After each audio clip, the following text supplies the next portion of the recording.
Hello, you're most welcome on this your channel Mohit classes. आपका इस channel पर स्वागत है, वेलकम है। इस चैनल पर अब हम छोटी छोटी वीडियोस के माध्यम से कुछ मिनट की वीडियोस के माध्यम से आपकी साइंस के जो महत्वपूर्ण बिंदु हैं टॉपिक के उनको हम क्लियर करेंगे, समझाएंगे। ठीक, अगर आप इस चैनल पर पहली बार नए आए हैं तो इस चैनल को सब्सक्राइब करें, अथवा आपने अभी तक इस चैनल को सब्सक्राइब नहीं किया है तो इसको सब्सक्राइब जरूर करें। आज हम शुरू करने वाले हैं आपका टॉपिक बायोलॉजी का। देखो, क्लास 10 की साइंस में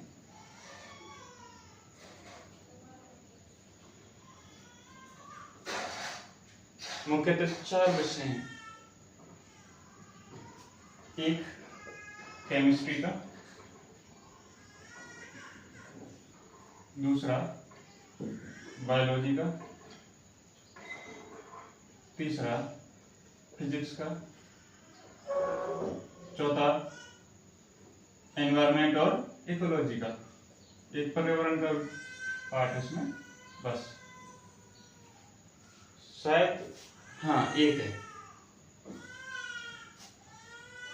एनवायरनमेंट और इकोलॉजी का, एक ही चैप्टर है तो लास्ट का चैप्टर है। बाकी इसके 4 चैप्टर, इसके 4 चैप्टर, इसके 4 चैप्टर। शुरू के 4 चैप्टर केमिस्ट्री के, उसके बाद 4 बायोलॉजी के, उसके बाद 4 फिजिक्स के, लास्ट का एनवायरनमेंट का।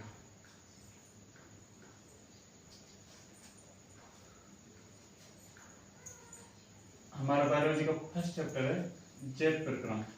क्या नाम है? जैव प्रक्रम।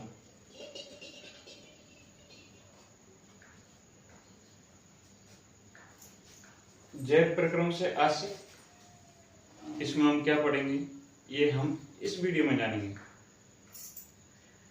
जैव प्रक्रम नाम से पता चल रहा है, जैव यानी जीवों में होने वाले प्रक्रम। अब जीव कौन है ये आप अब तक जान ही गए होंगे। सजीवों को हम क्या करें, इसमें जीव करें। और सजीव क्या होते हैं आप जानते हैं। सजीवों में कुछ विशेष लक्षण दिखाई देते हैं, कुछ विशेष क्रियाएं उनमें होती हैं, उन्हीं को हम क्या कहते हैं, सजीव।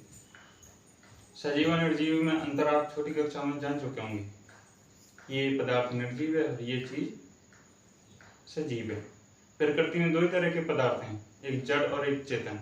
जड़ वाले पदार्थों को हम कहते हैं निर्जीव, और चेतन वालों को सजीव। जिनमें चेतना है, जिनमें प्राण है, जो जीवित हैं, वही क्या है, सजीव है। ये कई लक्षण दर्शाते हैं, जैसे कि इनमें क्या होता है, पोषण होता है, श्वसन होता है, उत्सर्जन होता है। इनमें शरीर में उपापचयी क्रियाएं होती हैं, ये श्वास लेते हैं, छोड़ते भी हैं।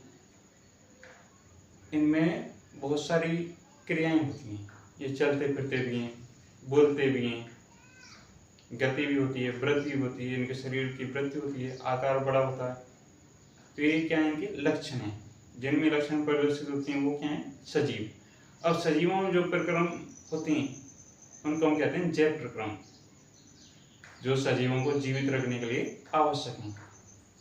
तो जैव प्रक्रम आप समझ गए होंगे कि जीवों में होने वाले वे सभी प्रक्रम जो इनको जीवित रखने के लिए आवश्यक है, उन्हें क्या करें हम, जैव प्रक्रम। 5 जैव प्रक्रम पढ़ेंगे हम इस चैप्टर में। कितने? 5। पहला पोषण, दूसरा श्वसन, तीसरा वहन, चौथा उत्सर्जन। 5 में पढ़ेंगे अगले साल। 4 ही होते हैं। कितने होते हैं? 4। वो 5 हम क्यों कर रहे थे, एक को हम कंटिन्यू कर रहे थे। सुनो, जैव प्रक्रम किसको कह रहे हैं? सजीवों को जीवित रखने के लिए उनमें होने वाले प्रक्रम जैव प्रक्रम कहलाते हैं। ये कहाँ होते हैं? सजीवों के शरीर में। कौन कौन से जैव प्रक्रम है? पोषण, श्वसन, वहन उत्सर्जन। पोषण क्या होता है? इसके अंदर सजीव भोजन ग्रहण करेंगे, उसको पचाएंगे और उसका उपयोग करेंगे, ये पोषण। श्वसन, इसमें क्या करेंगे, जो भोजन पच गया है, भोजन अंदर लिया है, उसका क्या करेंगे, उसका विखंडन करेंगे और उसे ऊर्जा मुक्त करेंगे। श्वसन में क्या होगा, ऊर्जा मुक्त होगी। वहन, वहन के अंदर शरीर में जो भी ऑक्सीजन गई है या भोजन, पचा हुआ भोजन है, उसको एक स्थान से दूसरे स्थान तक पहुंचाने का काम करेंगे।